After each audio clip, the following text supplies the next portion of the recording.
اعوذ باللہ من الشیطان الرجیم بسم اللہ الرحمن الرحیم اللہم صلی علی سیدنا محمد معدن الجود والکرم وآلہ وسلم۔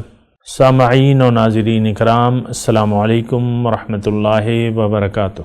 آج کا موضوع ہمارا اتباع رسول کی اہمیت کے بارے میں ہے کہ اصل میں ایک چیز کا انسان یہ بات نوٹ کر لیں کہ انسان ایک کام اس وقت کرتا ہے جب اس کو اس کی اہمیت کا پتہ ہو، یا اس کی ضرورت وہ محسوس کرتا ہو، یا اس کا فائدہ کچھ اس کے سامنے ہو۔ جب تک ہم عام طور پہ ایک کام نہیں کرتے اس وقت تک جب تک ہم اس کی ضرورت محسوس نہ کریں۔ آپ مجھے بتائیے کہ بیت الخلاء آپ کے گھر میں موجود ہے، نہایت ٹھیک ٹھاک ہے، لیکن آپ اس میں بوقت حاجت جاتے ہیں، یا مثال کے طور پہ کھانا تیار ہے، بالکل لگا ہوا ہے کھانا، لیکن آپ ابھی باہر سے کھانا کھا کے آئے ہیں تو آپ دوبارہ بیٹھیں گے؟ نہیں بیٹھیں گے۔ جب تک ایک کام کی ضرورت آپ کی نظر میں نہ ہو وہ انسان کام کرتے ہی نہیں، نہ اس کی طرف توجہ جاتی۔ آپ نے ابھی میں نے واسکٹ پہنی ہے تو اس کا مطلب یہ ہے کہ سردی کا موسم ہے، مجھے سردی سے بچاؤ کے لیے ایکسٹرا کپڑے کی ضرورت ہے، تو اس وقت میں پھر پہنوں گا۔ جب گرمی لگے گی تو پھر میں کپڑے ہلکے پہن لوں گا۔ یعنی یہ ایک بنیادی بات ہے کہ وہ یعنی زندگی میں عام طور پہ، اور یہ انسان کی فطرت ہے کہ وہ ایک کام چاہے وہ گناہ کا ہو چاہے ثواب کا ہو، چاہے اچھا ہو یا برا ہو، لیکن اس کو جب ضرورت محسوس ہوتی ہے، کیونکہ اس کے ساتھ نفسانی تقاضے بھی لگے ہوئے۔ نفس جو ہے وہ جائز ناجائز کو نہیں دیکھتا، گناہ کو یا ثواب کو نفس نہیں دیکھتا، بلکہ کوشش کرتا ہے کہ میں یعنی جو میری مرضی ہو میں کرتا رہوں۔ نفس یہ چاہتا ہے۔ اب اپنے آپ کو روک لینا، اپنے طریقے کو چھوڑ دینا اور رسول کے طریقے کو اپنا لینا، یہ انسان کے لیے بہت مشکل بات ہے۔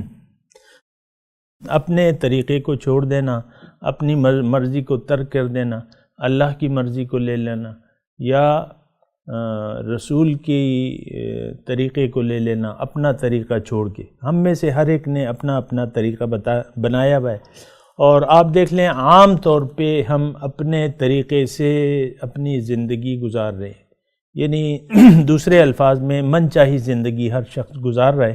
اس کی وجہ کیا ہے؟ اس کی وجہ یہ ہے کہ وہ اتباع رسول کی اہمیت اس کے سامنے نہیں ہے۔ اطاعت الہی بھی اسی زمرے میں آتی ہے، اللہ کی اطاعت اور رسول کا اتباع۔ تو جب ایسا ہوتا ہے تو پھر یہ ہوتا ہے کہ انسان وہ کام نہیں کرتا جس کی یہ ضرورت محسوس نہیں کرتا، بس انسان اپنی مرضی سے زندگی گزارتا رہتا ہے، اور زندگی گزارتے میں اب یہ ہوتا ہے کہ یہ پھر اپنے آپ کو جہنم کا مستحق قرار دے دیتا ہے۔ یہ بات انتہائی ضروری ہے اس کی وضاحت، کیونکہ جو بھی اپنی خواہشات کے راستے پر چلا، زندگی اپنی مرضی سے گزاری، یہ اللہ کا فیصلہ یہ ہے کہ یہ جہنم میں جائے گا۔ اور ایک اور بات جو ہے آپ کو ذہن میں رکھنی چاہیے کہ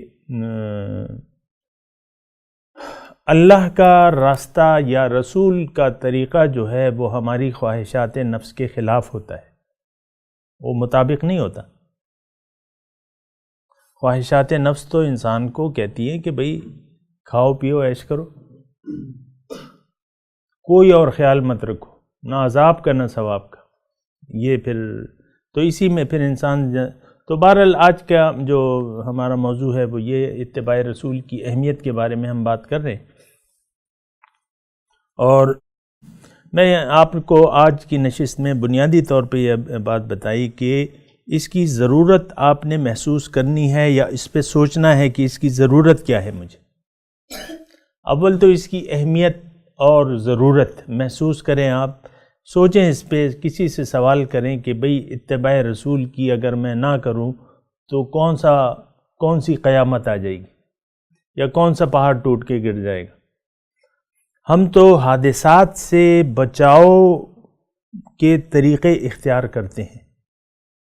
مثال کے طور پہ آپ اپنا کوئی غریب آدمی اپنی جھونپڑی بنا رہا ہے، لیکن وہ چن چن کے مضبوط لکڑیاں دیکھے گا، دیمک زدہ لکڑیاں نہیں دیکھے گا جس کو دیمک لگی ہوگی، مضبوط کہ بھئی یہ میں اس میں کل رہنا ہے اور وہ بچوں سمیت یہ مجھ پہ گر نہ جائے، موٹی موٹی لکڑیاں دیکھے گا اور خوب اچھے اپنے حساب سے ایک مضبوط چھت بنائے گا وہ، تاکہ وہ مر نہ جائے۔